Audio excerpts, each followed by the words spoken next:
going on, guys? My name is Tommy. Welcome back and happy Friday. It's time for another episode of Faction Fridays, guys.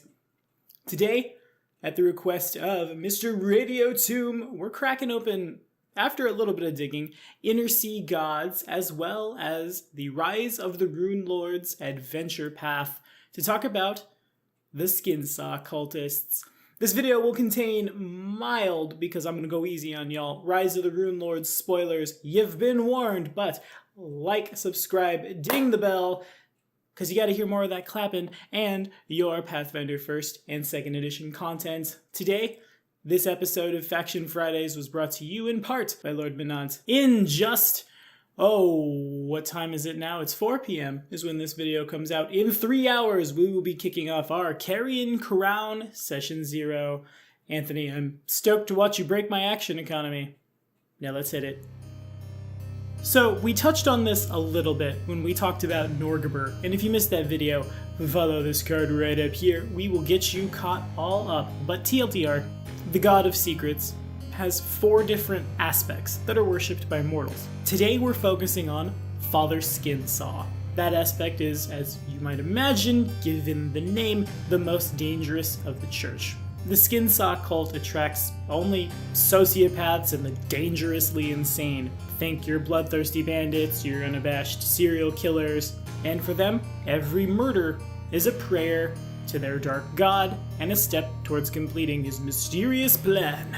To them, each murder is basically a ripple effect, echoing down through the centuries, incrementally guiding the world towards a dark future. Their killings are not clean, their killings are not gentle, as one would expect when you're rolling in with a giant razor as a weapon.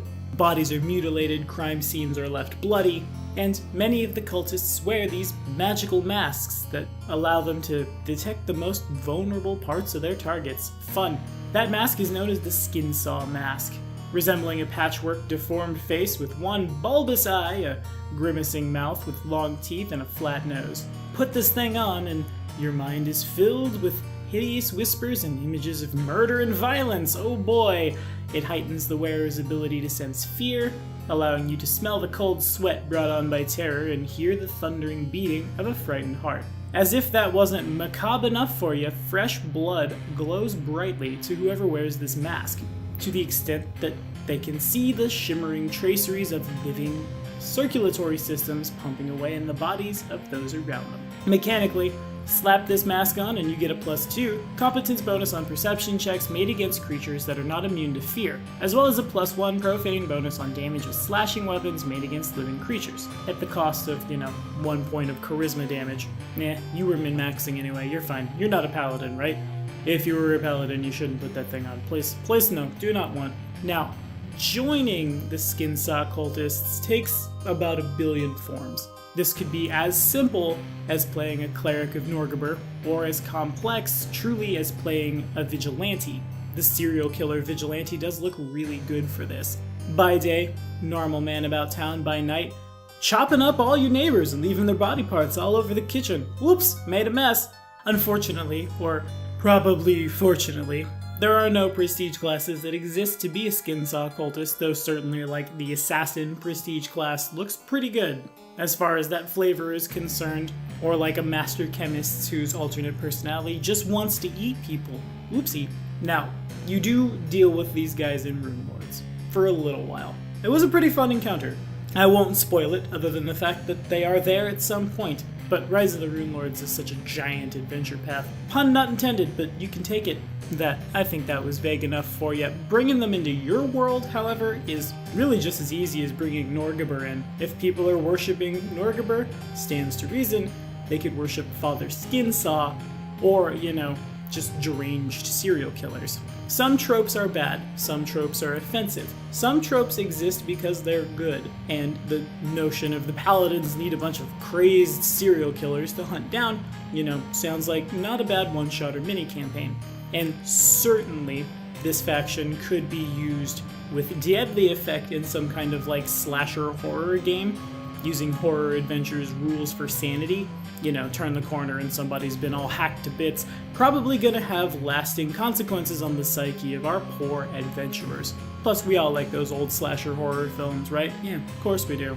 And that's probably what I would want to play if I were to play someone who was a member of this faction. Of course, there's a lot of Session Zero talk that has to happen there, like, hey, can I hack up bodies at night? Would that be okay with everyone? And if it's not, stealth checks are good. And if it's not for the players, obviously, Session Zero exists for that as well. Don't be horrible. Nevertheless, for groups that can separate fantasy from reality, playing a group of serial killers doesn't sound like the worst thing in the world. Actually, it sounds horrible, but, could also be fun. If nothing else, I'm sure we all spent too much time hacking up bodies in Fallout New Vegas. Right, with a normal switchblade. Now we can have a giant one. Except, it's a 1d4 19 to 20 times 2 martial weapon. No sheath, you literally just have a gigantic flip knife or a gigantic razor, fold that thing down, and you can sleight of hand it. And if nothing else, the flavor is certainly good. GMing for that? Well, I have a few ideas. If they're thinking there's a butterfly effect that takes them to a perfect dark future, as a GM, that's, your job as the architect of the campaign to set that up. Seems good to me. Actually, no, it seems objectively evil and horrible to me. But what do we think about it? Would you guys play a member of the cult of Father Skinsaw? Have you fought them in your campaigns? How'd the fight go in Runelords without a whole heck of a lot of spoilers? In the comments is where it goes, and thank you guys so much for watching. Be sure to like and subscribe for more videos. The next episode of Faction Fridays drops next Friday.